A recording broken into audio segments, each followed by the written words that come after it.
ليه أول حكم في سورة النور كان عن الزنا؟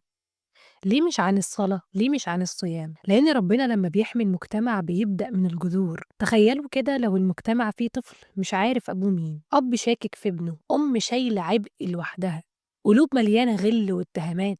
الزنا مش ذنب فردي، ده زلزال بيهز أجيال، سواء على المستوى النفسي وكمان على المستوى الجسدي والصحة.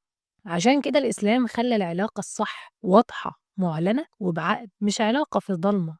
سيدنا عمر قال كلمة خطيرة: تحدث للناس أقضية بقدر ما يحدثون من فجور.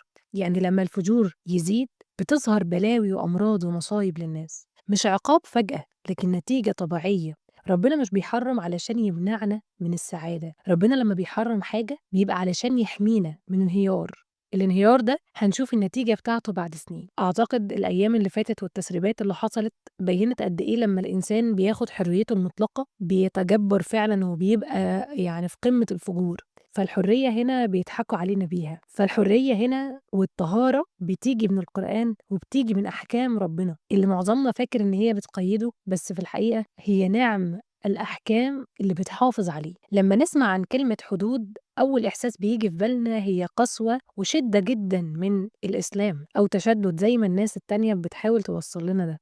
طيب خلّينا نفكّر بهدوء، الحد هنا في الإسلام جِه علشان يخلّي الشخص اللي عمل الذنب لمّا ياخد أو يتعاقب على الذنب ده، غيره هيحرّم إن هو يعمل ده، لإنه شاف قدّامه اللي وقع في الذنب حصل له إيه.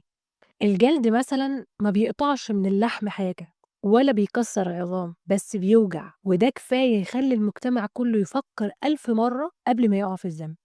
لو تخيلنا بلد الجريمة فيها قليلة جدًا، مش لإن الناس ملايكة، لكن في قانون رادع لكل الناس. الرحمة مش دايمًا شكلها ناعم، أوقات الرحمة بتبقى في الحزم.